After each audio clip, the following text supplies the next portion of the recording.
Hi, today as part of our What's That About special interview coverage, we are excited to have Ned Melanson, a candidate running for Cambridge City Council. Thank you for coming on our show, Ned. Thanks for having me, Pete. Pleasure to be here.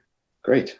Yeah, so you're our first interview here for this year's council, so might be a little rusty, but we'll be all right. Can you tell us a little bit about your background and how you came to Cambridge?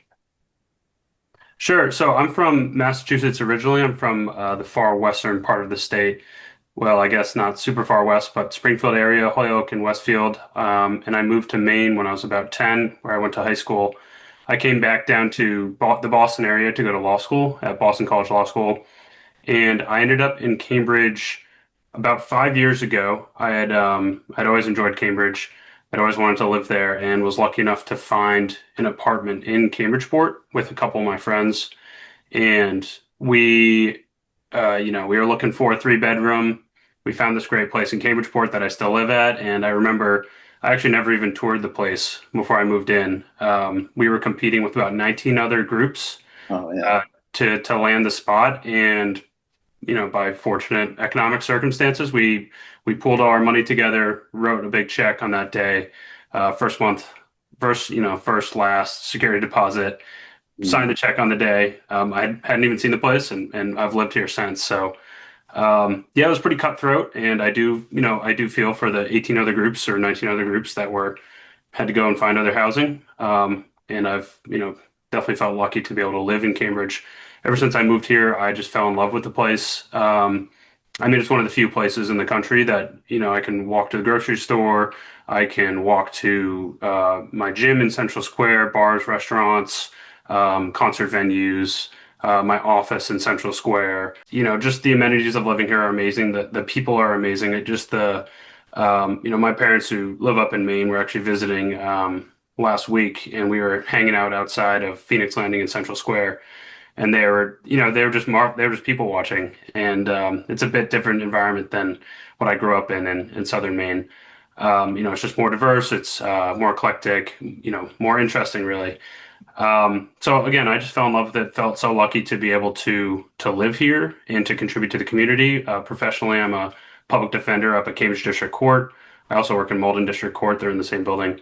Um, and so I actually, I see a different side of Cambridge there. So a lot of um, the homeless population, the unhoused population, there's something of a cycle of especially in Central Square, you see a lot of people hanging out there, people sleeping outside around the Central Square area. A lot of low-level property crimes are committed in that area. They end up in Cambridge District Court. So I often see people, in the morning at Cambridge District Court, and then I'll see them in Central Square later that day. So I do definitely get another side of it. I also work as a Social Security disability lawyer, where I help people, trying to attain disability benefits, primarily from Social Security. I also do some long-term insurance stuff, but that's also given me another perspective on a lot of people in the greater Boston area. I represent a lot of different types of clients that way. So, union telecom workers, nurses that have worked for 30 years, even, some more professionals, accountants, lawyers, those sort of things, and people that have just worked their entire lives, and it's kind of taken a toll on their bodies, and now they need, some support. So that's been an eye-opening experience as well. Um, and that's kind of how I spend my time in Cambridge. Um, but kind of fully bringing it full circle, last election cycle, I was pretty attuned already to the housing issues in Cambridge, just being a renter, just my experience of getting into housing, that cutthroat experience I told you about. Yeah. So I joined a group called A Better Cambridge, which is a pro-housing organization. I Mhm. went to an event at Lamplighter in Cambridge Crossing, and I would be lying if I said I didn't go for the free beer. Uh, Yeah. but I ended up just really, my eyes were open. I was like, wow, there are all these state representatives there as a joint city and state event. And all these people that were really brilliant people that were talking about the housing crisis and potential solutions. So I just asked how I could get involved, and I ended up going to a few ABC meetings. And as it often happens with volunteering, you show up a few times, and then they just kind of wrangle you in. Um, so that's how I got involved politically, and this kind of go around. Um, I threw my own hat in the ring. You know, why I did that. I don't have a clear answer, but I've always known that I wanted to contribute. I've always wanted to make a difference. I mean, professionally, I just serve people. I want to help people, and doing something like being on the city council, you have the ability to help a large amount of people through policy, whereas a lot of the work I do professionally is more. I don't want to say reactive, but it's after the fact. So it's I want to see what I can do to help people before maybe they land in Cambridge District Court or before they are trying to get disability benefits. You know, where can we actually address certain societal problems more at the root? And I think with policy, you can really do that. Yeah. What would you say? I mean, there's a lot to talk about, but if you were elected, what would you want to be your highest priority or like your signature issue? What do you want to be known for on the council? Yeah, so I'm running on three main issues. I would say the affordable housing. I want to see more housing built in Cambridge of all kinds, whether that's affordable or subsidized, public, social housing, and even market rate housing. I think plays a role in solving the housing crisis. So Mhm. I definitely want to be part of a pro housing coalition on the city council. And we the or not we, I'm not on there yet, but the city council. Passed the multifamily housing 8-1 in February. And prior to that, they'd passed the affordable housing overlay and the affordable housing overlay amendments. So Right. some really progressive pro-housing legislation has been enacted in the last few years, and now it's time to operationalize and to execute on that legislation. So now comes the really important piece. Like it was really hard just to get that passed, and now Yep. comes like, okay, we made national news. Cambridge is all over the housing circles and progressive media and that sort of thing, and even more mainstream media outlets. And now it's time to actually execute, and it's time to build the housing and put roofs over people's heads, and to do so in a way that's sustainable and makes sense, especially near transit and those sort of things, near jobs. So it's the execution phase, and I want to be part of that. And I think there's a lot to be done around places like Central Square. I think Central Square has always been a battleground of housing fights. I think it's where ABC actually was sort of formed around housing fights around Central Square. And so I want to I want to see more housing be built in places like that near transit. And that would be my first issue. My second, I would also want to be a very strong pro bike and safe street counselor. So I want to see the Cambridge Cycling Safety Ordinance completed. I know they've already started to make changes to Main Street. I want to see the changes that were planned for Broadway enacted. So I want to see that the CSO number one completed as hopefully as fast as possible, no more delays.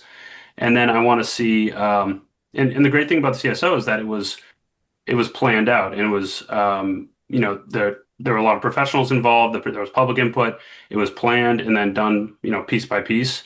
And so I want to see CSO2 planned, studied, and then executed on while I'm in office, and I would hope to lead that. So I think there's a lot of progress that's been made in cycling safety, but I think there's a lot of progress that can be made.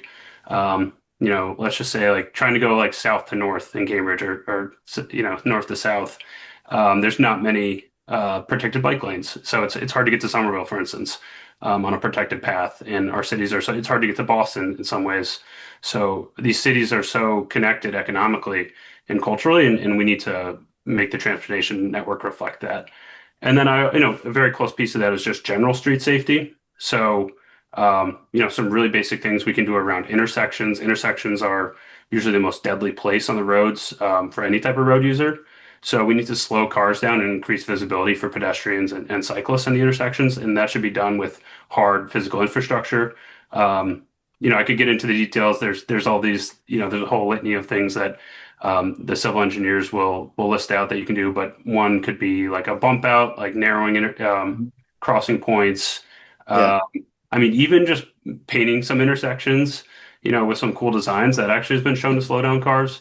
Mhm. Uh, or raising the intersection, putting down some brick or something, just so it's more of a less of something a car has to race through and more of like a meeting point of many different modes of transportation. Um, Okay, so there's a lot to talk about there. yeah. When you said CSO2, is that something? that exists, or is that something you're proposing to improve the cycling network with like something like a north-south connector to Somerville or something like that? In terms of existing, like I'm sure certain counselors are thinking about it. I don't actually know if there's a CSO2 like being planned or proposed right now. I'm usually just using that term myself. Yep. I know, groups like Cambridge Bike Safety, Boston Cyclists Union, they have put out sort of like their dream networks Yeah. for Cambridge, their dream bike networks or proposed bike networks. So that's where a lot of that kind of comes from for me is just looking at those maps and saying like, oh yeah, there's some very smart people that are very attuned to this that have pointed out these routes they're kind of ripe for protected bicycling infrastructure.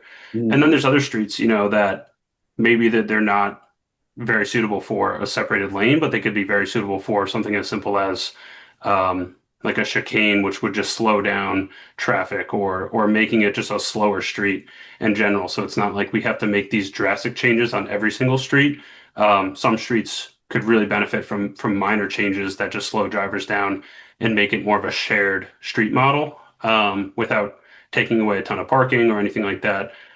Just by simply making it easier for a pedestrian to cross or slowing down the cars, we can make like really drastic improvements. And then there's streets, like in my mind, I'm selfishly like I'm in Cambridgeport, so Magazine all the way down through Prospect into Somerville. I think that could use a lot of improvement. I know Magazine is already getting some infrastructure that's how around the intersections that's really slowing cars down. But I would like to see, a big project around there. Were you living here when they tried to do the shared street thing during the pandemic, and Magazine Street was a shared street? I moved to Cambridge in 2021, so I'm not sure if I remember the shared street for Magazine. So no, I don't think so. Yeah, during the pandemic, I think that maybe it was just the first year tried to make shared streets where all the cars are supposed to go 10 miles an hour and people were supposed to be able to walk in the middle of the streets, Harvard Street, Magazine Street, and I mean something like that seems like a really good idea, but there was no buy-in from the public, Hmm. and I think it was just it was pitched as a temporary pandemic measure, and then they took it away just as Yeah, quickly as it came. I think the important things with policy rollouts like that, I guess with the pandemic that was an interesting time to test policy because there was so much going on Yep. that it's kind of I don't know, an outlier or something like that. But if we Mhm. did want to roll out something like actually slowing traffic down in neighborhoods I mean, I will say like Magazine is getting some improvements because um, it's always been like terrifying for me just seeing like little kids from the daycares walking along the sidewalk and then somebody flying 50 miles an hour down Magazine Street. Yeah. So they are slowing down some of the intersections with raised intersections and paving with brick, which I really like to see. But there's still a lot of improvements that I think could be made. And to my original point, if you're rolling out policy, I think it's very important I mean, you got to educate the public. I think it should be rolled out in steps. I don't think it should take 5 years to do something, but having like very specific steps and attainable goals, like, okay, if cars are going 35, 40 on it, what could we do to get every single car down below 30? And then what could we do to get them, at an average of 20? Like let's make attainable goals and let's reach those just so there's like kind of this constant progress rather than like a do or die point where people can say, no, this policy failed. Um, Yeah. and then we revert back and there's a backlash that's even worse. So I would say I would apply that to just about any policy. Yeah. Um, so do you mostly walk to work? Do you commute into Boston or anything like that? Yeah, so I use just about every mode of transportation you can think of. I would say I have an office in Central Square, my own office, so I'm typically biking there. If I'm going to the grocery store, I'm typically walking or biking. Any kind of recreation, or if I'm going into Boston to see friends, that's probably going to be biking or the Red Line. For my public defense work, that is actually all takes place up in Medford. So curiously. Cambridge District Court and Malden District Court are both in Medford on the Mystic Valley Parkway. And if you've ever been along the Mystic Valley Parkway, Yep. it is just about a pedestrian's or cyclist nightmare. So I do own a car and I do drive up to Medford. So, I do see kind of every angle of the transportation landscape in Cambridge on whether I'm on foot, bike, or in car. Um, and it's always good to remind myself, like, because you'll get on a bike and you'll say, oh, this whole city should be designed around me, or you'll get on your feet and be like, this should all be designed around me. So, we get very selfish when we are moving around. I don't know what it is. I don't know what the psychology is, but even when I'm in a car, I'm like, okay, I want to get to where I'm going, and Yeah. so it's good to have that perspective. But at the end of the day, it's really all about safety, and I always try to remember that. That you're going to get to where you're going, and having everyone be able to share the space effectively without one dominating is very important. Mhm. Um, Sounds like you've thought about this a lot. Is there anything like on your commutes that you've noticed that you said, "Hey, we should do this" or something? If I was a city councilman, I would do this like right away. If I if I was the lead counselor, I mean, is it? Yeah. What comes to mind in your head? Yeah, I think it does always depend on what mode I'm taking. Like if I'm walking, I think the thing I'm most concerned about is the intersections and crossing the street. So I Mhm. always think that wherever we can, we should be prioritizing pedestrians, and not just prioritizing them, but making them visible. And so I think things like, again, I always go back to physical infrastructure because it's the most effective. But like raising a crosswalk, and Mhm. then if you've ever like you've ever been driving in Massachusetts and there's that like low light and light rain, it's just an absolute nightmare to see anything.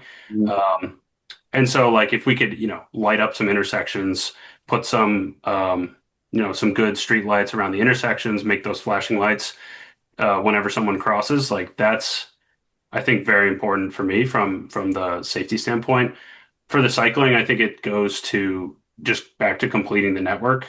Um, I've been cycling in Boston since, when I was living in Boston, I didn't even have a bike when I first moved here.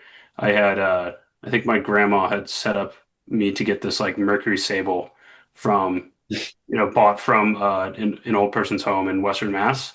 And it Yeah. had a huge gas on it from where the old lady had driven it into like a steel pylon or something. So I got that car for like $800. Mhm. And then, so that was my way around Boston originally. And then that actually got totaled on Super Bowl Sunday, Mhm. Patriots versus Falcons, because I'm gonna guess someone who was inebriated drove into it while it was parked and That then happened drove to off. me. That happened to me on Hancock Street right here. It's crazy how many people that's happened to. Yeah. Um, so that's kind of how I launched my sort of, I'll call it cycling journey. I didn't really have collision insurance on that thing. And so I had to find a cheap form of transportation while I was a grad student. And I got a bike and I started cycling around. And even that was about 10 years ago. And there wasn't really great cycling infrastructure, especially in Boston at that time.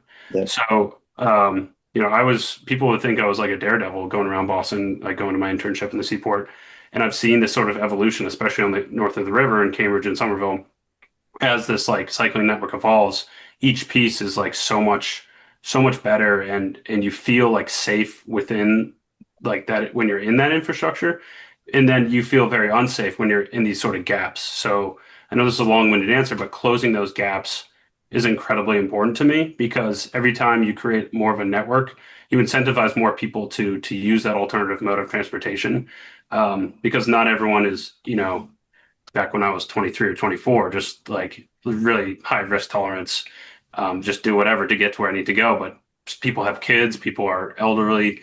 And so there's this whole untapped sort of, I'll call it a market or whatever you will, like a pool of people who would get out of cars and go onto alternative modes of transportation if we can get to that point where it's truly a completed network. We're not there yet, and it'll take a lot of time, but I always think about that when people are like, oh, there's an empty bike lane or something. I'm like, well, you're pointing to 40 yards of bike lane. Like, what about the 800 yards of, you know, I don't know, Main Street, which is now, finally getting some bike lanes, but a Right. street that is totally unprotected. Like you're asking someone to be protected for only 20% of their journey.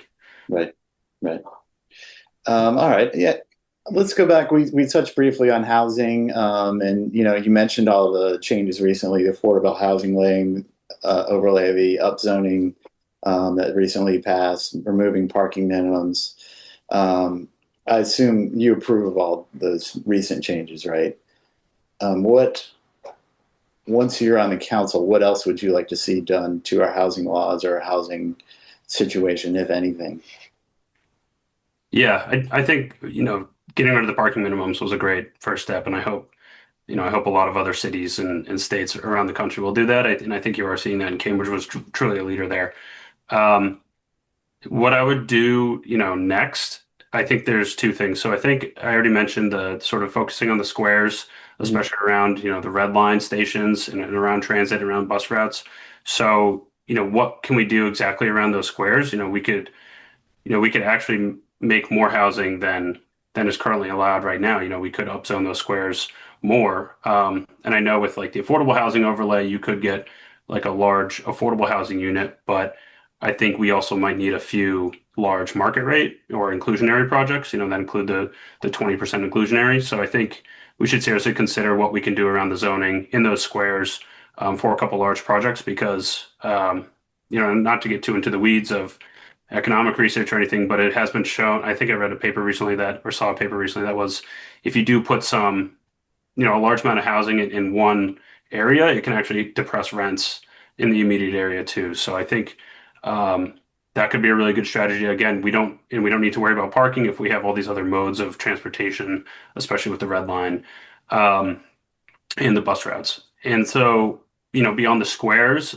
I think where you're seeing some early battle lines be drawn or already, there's battles is around neighborhood conservation districts and the historical commission. So Mhm. you can call it landmarking. So, and I don't want to come out against history. I hope that's not the clip that comes here. I mean, I love history. I love the fabric of Cambridge and the diversity of buildings in Cambridge. And it is, one of the most historical cities in the country. Mhm. So that's not what I'm trying to say, but I think we need to seriously consider how we go about landmarking and what we determine is historic. Is a building historic because it came out of a Sears Roebuck catalog, or is it historic because it has, some shutters? And I'm not against architectural history or anything like that, but this sort of what we're seeing is sort of like a post facto application of something being historical, and really it can be weaponized to stop housing. Um, and and especially with the neighborhood conservation districts too. I think they can have these well-meaning sort of neutral criteria, but they can easily be weaponized because if the end result is that housing gets stopped and or development gets stopped, if construction gets stopped, then those things are always going to be weaponized by people who don't want housing. So we need to be like very careful. And I think the people on those boards, um, need to seriously think about how they're going to coexist with the mandate of the people, which was reflected in the 8-to-1 multifamily upzoning ordinance being passed in an 8-to-1 fashion. Mhm. Um, like how are they going to interact with that, and how do they see themselves in the future? Because I think they do have potentially good input to give on development and construction, but if they're just serving as a weapon of an anti-housing faction, then that's going to create serious problems. So Are you proposing taking some power away from the those commissions, those neighborhood commissions, or maybe look at who's on those boards, or yeah, what's your if you say yeah, what's your remedy there, or what would you do on the council? so yeah, that's a good question. So I think and I will answer it. So there's a vote. I think it's tomorrow for the Spears Funeral Home, and there's a project going, proposed there. Um, Mhm. and I actually met with Tony Spears today. Just introduced myself to him, and he's kind of a pretty big figure around his neighborhood in Cambridge. And I asked him just about life as a funeral director, and he asked me about all this stuff, and it was a great conversation. Um, and he brought up some interesting points because he said, I think this was in a Day article or something. He's like, and basically there's a historical commission meeting, and they could they could throw a big wrench in his plan to sell his property Mm, and it be developed into some housing, right, a good amount of housing. Um, and he said, where was the historical commission, when I needed to like make repairs to my building? right, So, and that really rung true for me. So it's like, okay, if you want to say that the Spears Funeral Home is historic and therefore cannot be taken down or needs to be delayed by a year, shouldn't we have labeled that as historic a long time ago? Shouldn't we have preserved that because it was so obviously historic? And so I guess I'm just watching this very closely to see that are they going to throw a wrench in, Mr. Spears' right to dispose of his property and to benefit from that economically and, potentially make some familial wealth. mm, And in the name of history, because of some shutters on the building or something or the facade of the building. mm, So I'm going to be watching it very closely. Like again, if and I'll say straight up, like if they are just weaponizing these boards to prevent housing from being constructed, then yes, I would look at any remedy possible, which includes taking power away from the board. yeah. I mean, I don't think there's any argument, even if you're on their side, that those commissions are used to severely limit development, and they don't make any bones about that. Yeah. Yeah, I mean that's like in the I don't know the founding charter of some of the neighborhood conservation districts, Mm, like the Mid Cambridge Neighborhood Conservation District, which just shut down a project on Ellery, and is potentially shutting down other ones too. So it's like we have this, we had the multifamily upzoning ordinance passed, and now all of a sudden, the tide's going out a little bit. We're seeing what else is kind of standing in the way of trying to solve the housing crisis.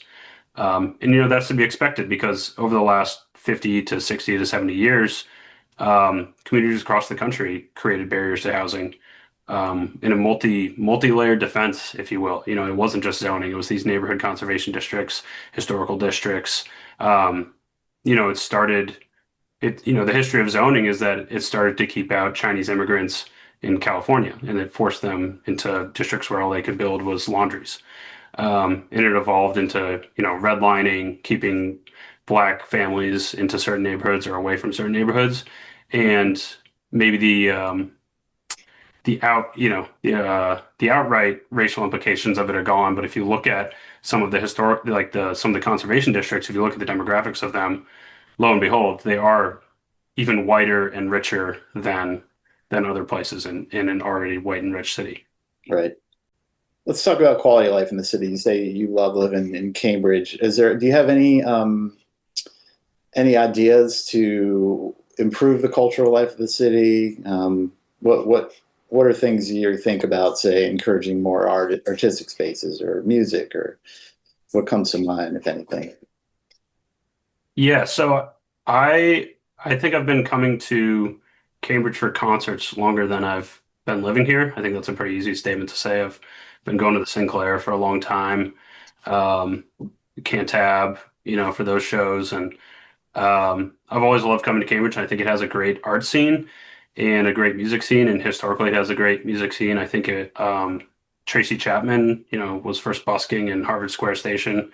Yep. Uh, so, anything we can do to sort of, improve the art scene and the music scene in Cambridge, I would like to explore. And I think, I mean, a lot of it goes to basic issues. So, like artists when they're first starting out, like Tracy Chapman, she wrote Fast Car, like she didn't have a ton of money. And that's where that song kind of came from. One of the greatest like indie folk songs ever. And but those people can't afford to live in Cambridge if there's no apartments, available for artists. And we could say, oh, we're going to create some artist live-in studio, and it's like great, like 10 artists get to live there. But that doesn't really solve the problem. So, we really need to address some of the root cause issues of affordability, which keep out people who tend to be, very artistic and creative, Mm, and really contribute a lot to the fabric of the city. Um, Beyond that, like our cultural institutions, like the Sinclair, um, they need support. Like they need people to attend them, and we're in sort of I don't know if we call it like a post-pandemic, like isolation crisis or social, like I read something that like people are spending way more time at home. I mean, I'm guilty of it too. Everyone, it happens to everyone, and for whatever reason, we're all kind of, not going out as much anymore. Um, and I think we really need to, what can the government do to encourage that? Um, I think that's a big question.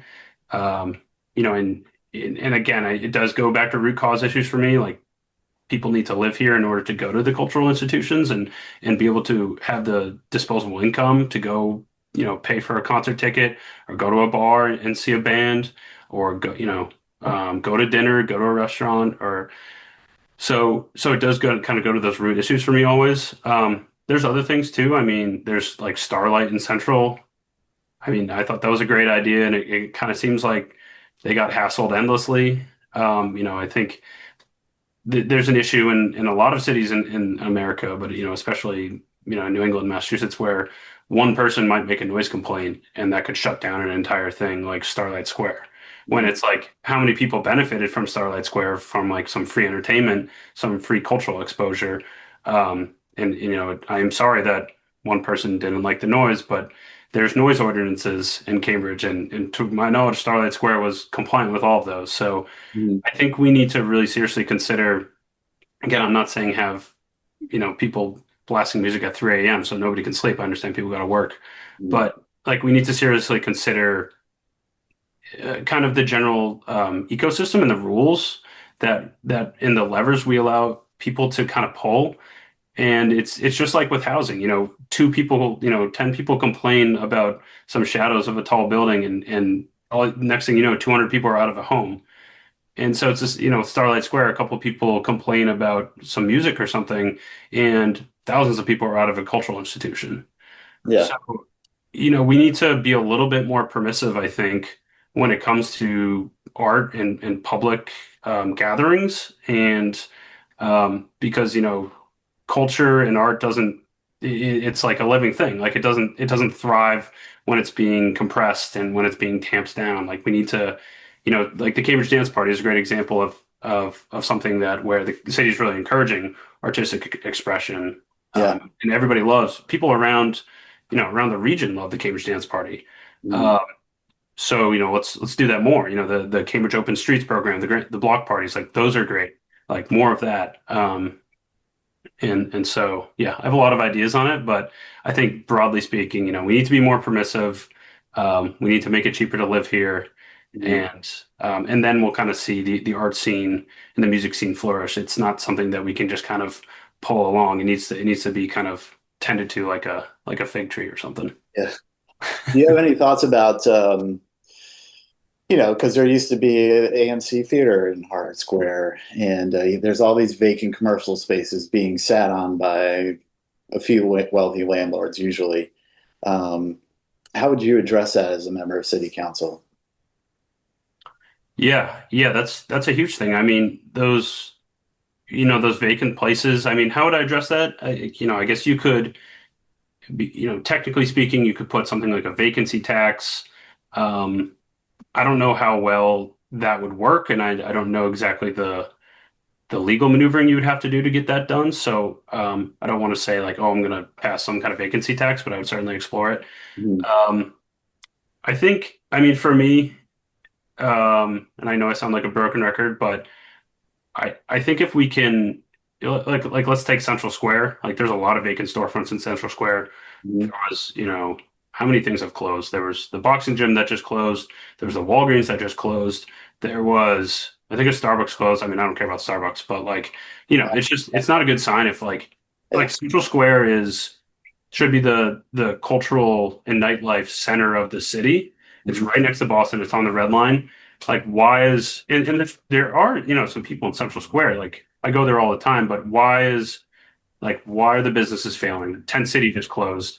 Um, so, what is leading to all these closing? I don't have the exact answer, but my hope would be if we can, build more housing in Central Square, get more people there that are going to go to all those businesses. If we can improve, again, we also need to address like the homelessness issue in Central Square. Like that affects quality of life, that affects the businesses. I don't. I'm not saying, and this is a whole other conversation, but I'm not saying, have a militant police raid, clear it out. That is not a solution at all. Um, but we also didn't fund the transitional wellness center.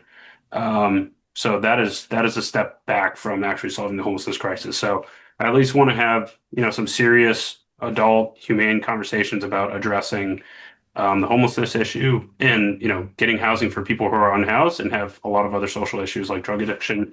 Um, Again, these are my clients in Cambridge District Court.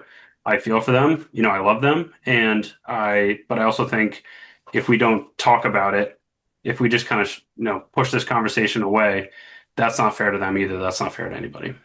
Mhm. Are there any specific issues? Well, you mentioned the Transition Wellness Center. What about like supervised? Uh, um, I forget the technical term, but basically supervised centers where people can be treated and take drugs under supervision, things like that. Something Hmm. I can't believe I'm forgetting the official name for it, but do you support things like that as for a way with dealing with some of the unhoused issues and um, public disorderliness? Mhm. Let's call it that. Yeah. Yeah, I do. I definitely support that.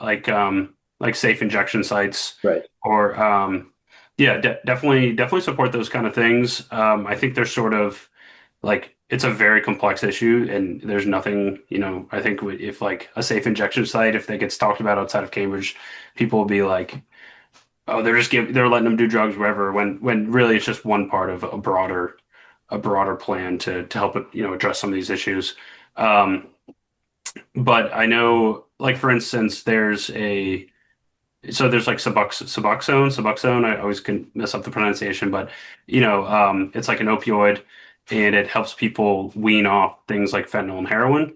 Right. And they now have a new treatment where you can get a once a month injection under your skin, subcutaneous injection under your skin, and that gives you like a little dose of Suboxone. I'm gonna butcher that, but I always butcher it. But Yeah. it gives you, a dose of your medicine every day, and it's actually been shown to. And I have clients that are on that right now, and it's working for them.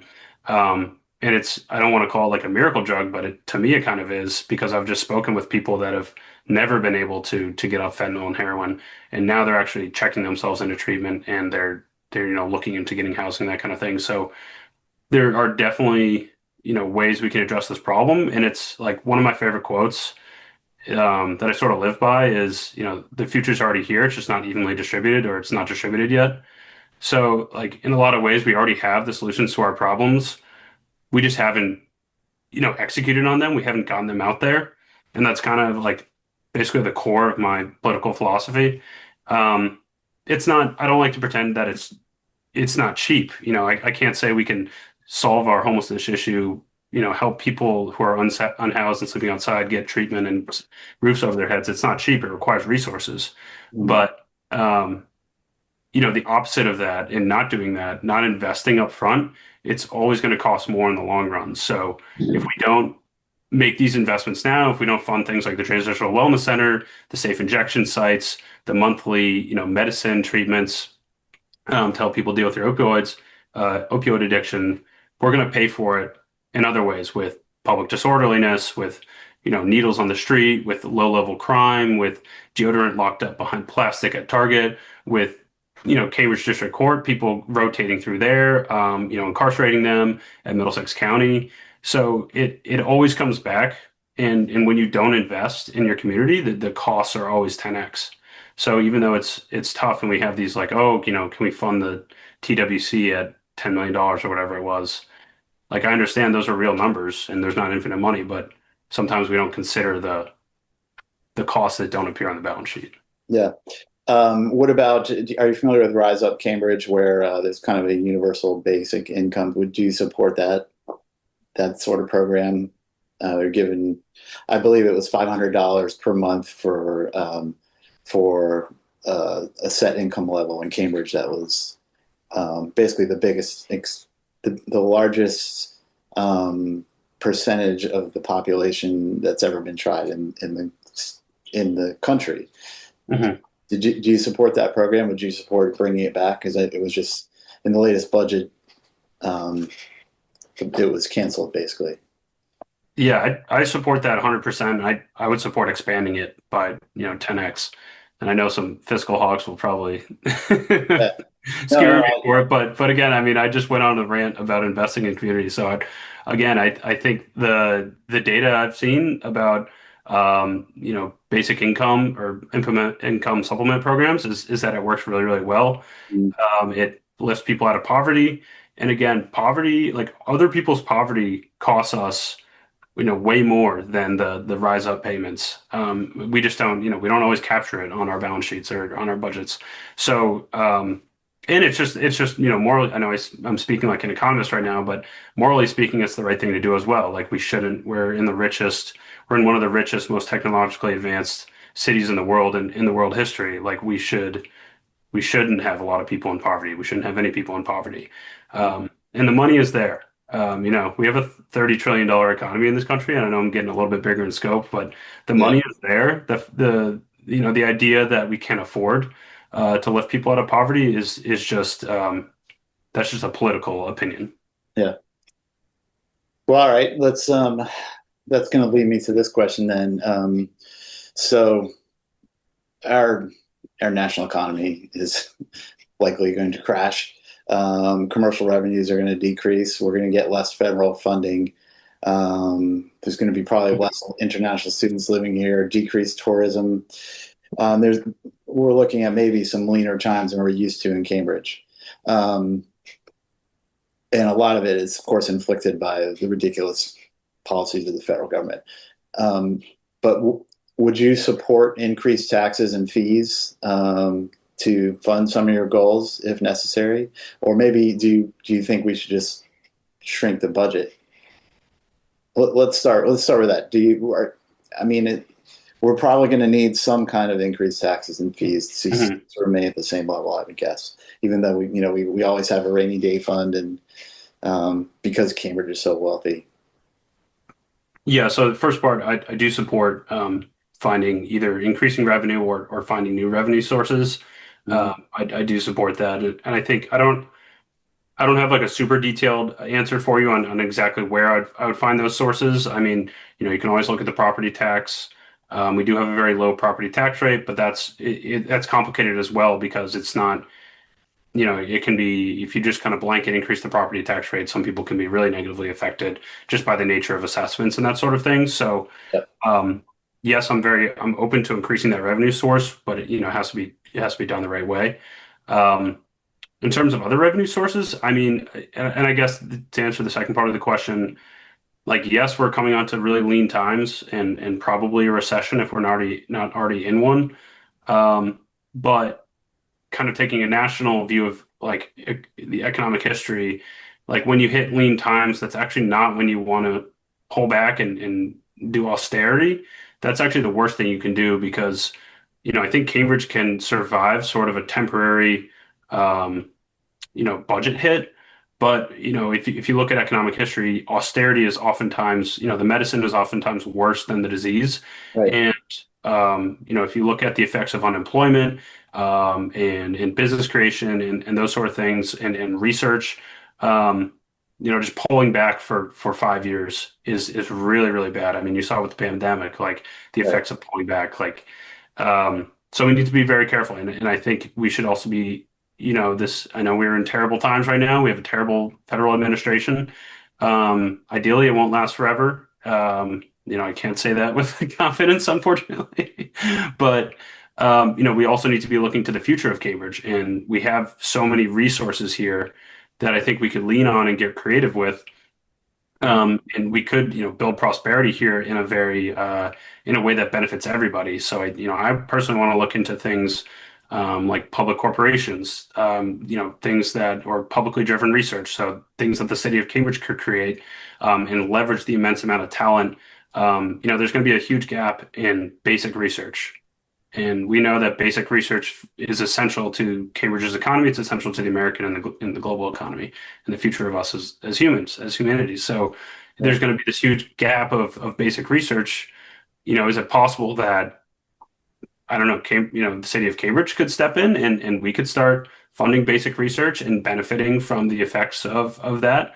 That's a much longer term view, but I think we should start looking into um, kind of novel revenue sources that aren't really considered right now. And I mean, I guess one of the silver linings of sort of a slow brewing crisis is that you can try out things, and oftentimes, it does from crises do emerge some of our greatest inventions or ideas or anything like that. So I am forever an optimist, and even though we are in incredibly dangerous and scary times, if I would be anywhere, I would be in Cambridge just because of the talent of people that live here.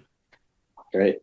Yeah, if I can, if you do become get on council, I just want to say our fee for a parking permit is ridiculously low, and we could there's like a lot of Yeah. fun. It's what $25 per year to park your car if you're a resident, which I'm not volunteering to pay more, but I feel like we should pay more. Yeah, Uh, no, yeah, you're right. I mean, that goes to a lot of things. I agree with you. I think we could pay more, and I think have some step ups, yearly step ups on that. Like that's a great revenue source. I know I was talking with some zany revenue ideas, but yeah, that's you got to look at the basic stuff too. yeah. Um, So if let's say you were on council this past session, that's finishing now, who would you have voted for mayor? Do you think, and why? Who would you have supported for the mayor seat? so I think with Mayor, I mean, I do greatly respect Mayor Denise Simmons. I don't think we, agree on everything policy wise, but she's been part of the Cambridge political scene and is very much part of its history now for the past 20 plus years. So I do have great respect for her. I think my personal choice for mayor, and I think with mayor too, it is a bit more of a I don't know, symbolic position. I know it comes with some duties, and you do Yeah, have an increased staff, but I think one of the counselors I respect most, or kind of align with most on the council is probably Councilor Mark McGovern, and I think as well as Councilor Burhan Azim. I think either one of them. I know Councilor McGovern was mayor, and I forget exactly what years, but in 2018 or something like that. Yeah. yeah, yeah. So I think one of them, those would be my top choices. I think they're the two counselors that I align with the most, and I think they have great ideas and have shown great leadership. So one of those two. Okay, great. Is there anything else you'd like to discuss that we haven't covered? Um, I think we covered a lot. I mean, I will plug my work as a public defender. It's what's called a bar advocate. You're a private attorney who takes public cases. Mhm. Um, and so we're actually on a sort of strike right now. Right. And that's because the bar advocates in Massachusetts, we take 80% of all public defense cases. So when someone's cannot afford an attorney, they get a public defender or a bar advocate, and bar advocates across the state take 80% of those cases. Um, we're paid like a third of what bar advocates in Maine are. We're paid close to that some equivalent of that in New Hampshire or Rhode Island. They get paid well above $100. Bar advocates in Massachusetts get paid $65 an hour for a billable hour, and you have to pay for all your own office supplies and healthcare and all this stuff. So basically, there's just been a long attrition of lawyers out of this part of the profession. Mhm. And even before this walkout work stoppage, um, there just wasn't enough attorneys to take these cases. So people were sitting in jail, and now there's actually thousands of cases are just getting dismissed under what's called the La Valley Protocol. And even though I'm a criminal defense attorney, I want to see justice served still. Like I don't think it's great that we just have criminal defendants whose cases aren't even prosecuted, Mhm. and that's happening by the hundred every week. And that's because of the legislature. The legislature just won't pay bar advocates what they're deserved. And it kind of goes to a lot of the problems with the legislature, which is, it's a one party incumbent heavy system. And that's led to a lot of problems. And it's led to, I think there are some people, especially some of the younger folks that are challenging that and have challenged that and have come really close um, to kind of cracking that incumbency egg in the state house. So I encourage more people to do that. And we need to challenge. challenge some of these folks in the state house and bring in some new ideas. Yeah, definitely. You're preaching the choir there. Yeah. Oh, just out of curiosity, so when a case is dismissed because they don't have a lawyer, what happens to that case? Is it just can the state bring it back later on, or is it just kind of disappear? Yeah, that's a good question. So the state can bring it back. Um, I actually don't know the exact protocol for what cases they can bring back or what they can't bring back, but I know that it was just announced in one of the counties. I don't know if it was Essex or somewhere where the DA, or maybe it was Suffolk, where the DA they're bringing cases back now. But you could just run into the same issue where you bring a case back, Yeah. you still need an attorney on the other side. So the Committee for Public Counsel Services, which is the salaried public defenders, they are overwhelmed right now. And so if the DA just tries to bring a case back on the hopes that some CPCS attorney will take that case, well then, and they don't take it, then it can just get dismissed again. And at some point, I think there's a sort of, I don't know, double jeopardy or Sixth Amendment or Fifth Amendment, you know, okay, you've had enough tries. Yeah. So I don't know the exact protocol there, but they can bring it back. But again, they'll run into the same issue if there's no attorneys. So, Yeah, sure. and the state did. I will say that the state just, if they haven't signed it already, they're about to. The sort of deal that they made without even consulting the bar advocates, but they're going to be increasing the pay by $10 an hour this year, and then allegedly increasing it by another 10 next year. But we've actually been given this deal in the past, and there wasn't a raise that even happened. And they're giving more money to CPCS. Mhm. But with the bar advocates, we're asking for 30 an increase of 35 an hour to get closer. Still, that would put us at the lower end of other New England states, Yeah. and hopefully attract more people into the part of the profession. So I'm hoping that it seems like a lot of people are still going to be holding the line and not taking cases because it's just Are a you crappy doing? deal. Are And you? they even tried to put in or they are going to put in an antitrust provision, Yeah, I saw that. which is, you saw that. So they're gonna say that if you're a bar advocate, you can't basically organize, Right.